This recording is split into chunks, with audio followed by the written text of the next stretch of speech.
She told who? A teacher or her friends? She told her teacher and also her friends.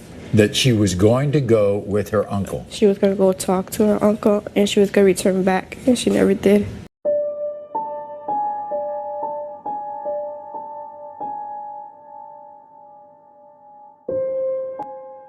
Hey family, and welcome back to another episode on our true crime series. If you are new, welcome, welcome, welcome. We are all family over here. At this time, I do true crime series with my husband, as you know. We cover all type of cases, so we'll have a little bit of everything on this channel. However, today we're going to get into the case over Bianca Lebron. Now, Bianca was a very smart little girl. She went to Ellis Howe Elementary School in Bridgeport, Connecticut, and she was in the 5th grade. She was known to actually like play school with her cousins and her friends. Her and her cousins were really close. They even stayed close together. So she was a very bright individual. So her and her cousins and a few of her friends would walk together every morning to school. And on this particular day, which was November 7th of 2001, nothing changed. So they got up, they ate breakfast with their mom, Carmelita. Carmelita fixed breakfast and she was headed to work. So on her way out, she told them that she loved them and she headed on to work like a normal day. Not long after that, Bianca, her cousins, and a few of their friends headed to school. So they made it to school around 8:30, and then they got in line with the other kids to enter the school. Well, in the line was a few teachers also waiting to get inside the building. And that's when a brown two-tone van pulled up. When Bianca saw the van, she looked at her friends and her cousins and even the teacher and told them, "You don't have to worry about me today. My uncle said he would take me shopping," and even asked them if they wanted to come with her, which they declined. So Bianca casually walked to the van and got in. But people were able to describe the man in the van very vividly. It wasn't like the man was trying to hide his face or anything like that. Um, he basically, showed up in broad daylight like he wanted to be seen. So, like I said, Bianca proceeded to get in the van and the van drove off. Well, that day, Bianca was marked absent from school. And then after school, her mom became a little concerned because she didn't show up. She wasn't too concerned though because she would normally go to like her cousin's house to play or to her friend's house to play after school, and that was very common. So, it didn't really hit Carmelita until about 8 o'clock that night when her daughter still hadn't showed up. That's when she got concerned. So she started calling, all the family members, friends, and, basically everybody trying to see where her daughter was. Well, the next day came and Bianca still hadn't showed up. So her next step was to go to the school and see, okay, I know I sent my daughter to school yesterday. What happened? Well, to her surprise, when she got to the school, they informed her that her daughter was actually marked absent. And when they went to the teacher, her teacher that was outside with them, her teacher informed her mom that she was going on a shopping spree with her uncle and that he just marked her absent. Now, that I have a problem with because I honestly feel like that teacher should have walked her to the car to confirm that situation or even called her mom to confirm that information, because who would send their kid to school knowing that they won't even make it in the schoolhouse if they were going shopping or whatever the case may be. They'll just keep them at home. There's no use to sending them to school if they're not even going to check in. But the teacher never asked any questions. He just let her basically leave without asking any questions. So that definitely raised a red flag for me. Not long after that, the friends came out and basically said, well, they described the man. Like I said, the man showed up, basically wanting to be seen. He wasn't trying to hide himself. A few people that lived around the school were able to describe the man as well as the van. They said they seen the van circling the school a few times that morning, like he was looking for someone. And they said that it was a two-tone brown and tan van. One resident who lived right across the street from the school remembers seeing the brown and tan conversion van driving back and forth the morning she disappeared. It would slow down, then it would go, then it would park down, then it would come back down. So we're figuring, they're waiting for somebody to come out from the school. And that the man was described to be a 5'8" to 5'11" Hispanic man with curly hair. He had scratches on his face. He had a beard. He had on a blue long sleeve Gap shirt. He had on blue jeans with a picture of Fat Albert on the back, and he had Timberland boots on. They were able to get this sketch of him, and when it was all said and done, they had linked this sketch to a gentleman named Jason. Now, the crazy part about it was her friend said that Bianca had a secret boyfriend, and it was an older secret boyfriend, and that they had witnessed them holding hands and even kissing, and her older boyfriend was 20.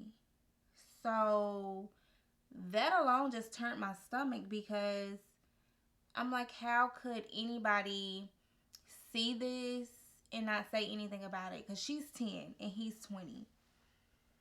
They're not dating. That is not a boyfriend. He preying on her. He is grooming her. At this point, like, it's sickening. The mom actually did know Jason. It wasn't an uncle. Like Bianca said, her uncle was taking her shopping. He was not any kin to them. But what I'm thinking is either he told her, like, hey, I'm your uncle, I'm going to take you shopping. Or she just called him uncle because one of his family members was dating one of her family members. So they knew each other. And they, had time to be around each other. And other people confirmed that they were around each other. But they also said that they wasn't in a relationship, or they were never left alone together. However, for her to trust him enough to just willingly get in a van with him, I feel like it was definitely more going on to that situation. Yeah, her mama said, because when they first got the sketch, they took the sketch to her mom, because they said the sketch was like spot on with with everything that everyone described that this man looked like. They said the sketch was pretty much perfect. So they took the sketch to her mom, and they had no idea who this man was. Like, she didn't have a biological uncle. Like, she didn't have a real blood uncle at all. Mom didn't have any brothers. What was your reaction when you heard this story about what she said to the people at school? It was terrifying because I don't have no brothers. I only have sisters. Right. She told who? A teacher or her friends? She told her teacher and also her friends. That she was going to go with her uncle. She was going to go talk to her uncle, and she was going to return back, and she never did. Now, this all happened at what part of the day?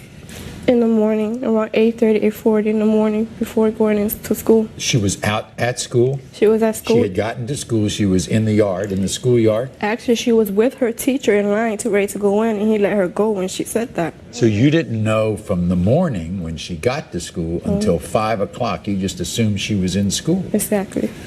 I see. Anybody see that van? That's very important. And you have a sketch of what the man looked like who said that's the man who claimed to be her uncle? This is the sketch? Yes. And you have another daughter? Yes, I do. Janisa? Yes. How old's Janisa? She's 10. So Janisa... When they said her uncle, her mom was lost from the jump. So, but it turns out to be the older guy that they was kin, but it wasn't through blood. It was through a relationship. And her mom also said that she didn't think they was dating because Bianca was just 10 years old. She was a just like child. too young for him, so she couldn't picture that. But they said that they was actually pictured kissing, holding hands, and she referred to him as her boyfriend. So That is sickening. That is so sick to me. Like, oh my goodness. Her mom did appear on the Maury show, as well as what is it, the morning show. She had a few appearances speaking about Bianca. She had pictures hanging of Bianca, and every year they would release balloons and everything honoring her. They did, however, hire a psychic, and they had the psychic go to like the school, into her home, to see if they could pick up anything. And the psychic basically told her that whoever she got in the van with, they knew her, and they watched her for a while. And also they used Carmelita as basically leverage. to make her feel comfortable. Yeah, to make her comfortable. Well, Jeffrey's backstage right now. Let's bring him out. Everybody, here's Jeffrey Wong.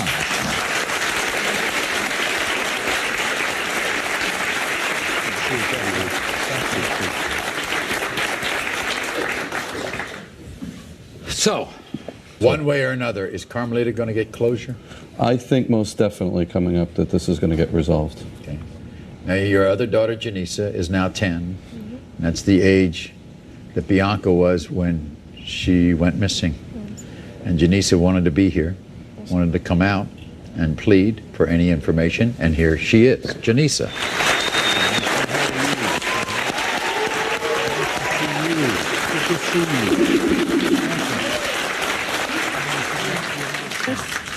Do you remember much about your sister? Yes, I remember that she used to bring me to school. She used to help me with my homework and reading.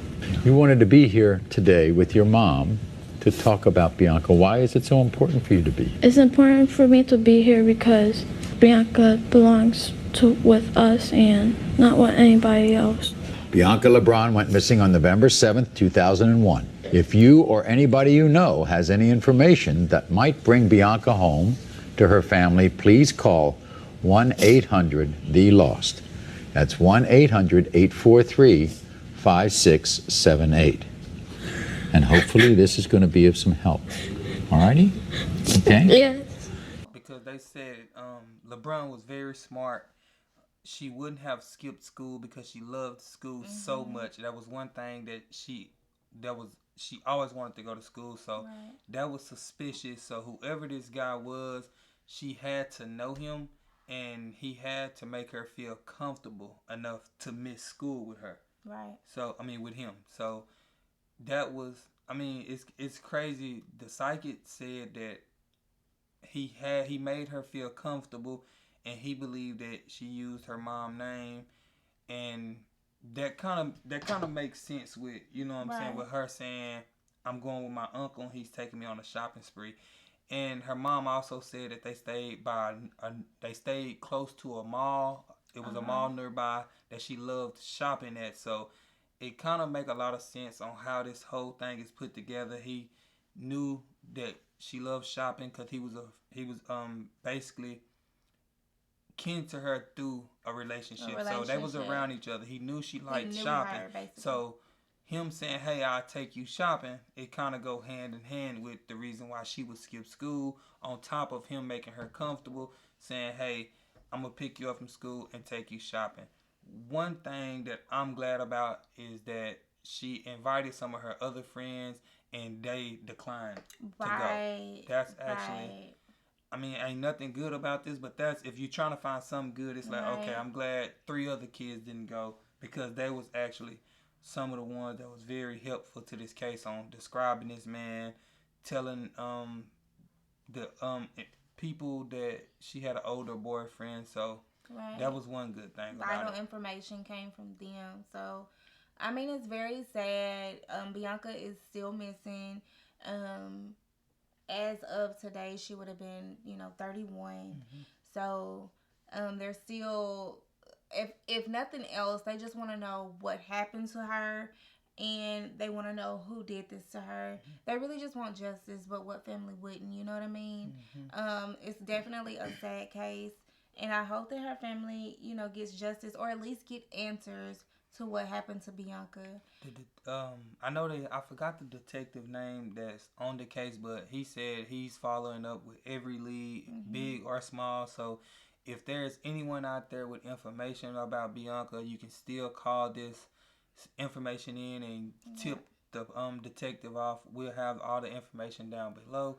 But there's cases out there where people has went missing for 20 years and 10 years and was found alive. So that's what gives her family hope that one day that they'll see her face on the TV saying, hey, this girl been missing for 30 years and she has been found alive. Her mom, there hasn't been a body found, so her mom's still holding out hope that her daughter is out there and that she will return safe. But she did have to legally declare her dead because she sued the school system because they let her daughter go. I sent my daughter to school. When you send your kids to school, you think they're safe. Right. They are supposed to be taken care of, so they just let her go. A 10-year-old telling a teacher, I'm skipping school today and I'm going shopping with my uncle, and you don't follow this information up. You don't ask just her let mom. them go. Okay. You just let them go. So her mom did have to legally declare her dead to sue the school system. That school ended up closing completely, so it's not open anymore. And they end up settling the lawsuit. I think they gave her family like $700,000. And that teacher was also suspended, but he was suspended with pay before the school closed. Yeah. So that's basically a vacation. You suspend the teacher for doing something wrong, but you still pay him for it. Yeah. But the school ended up closing. That school is not open anymore. They settled. They got a lawsuit and a payment for $700,000. It doesn't bring their daughter back. Right. So I don't know how they feel about that, but that's what it was, and she's still missing today. Yeah, it's definitely a sad case, and we're definitely praying for the family, and we hope that you guys figure out what happened to Bianca. You guys, if you like true crimes like this, please leave us a comment down below. Hit that subscribe button, give us a thumbs up, and hit that post notification bell so you won't miss the next upload. We love you guys, and we'll see you in the next one.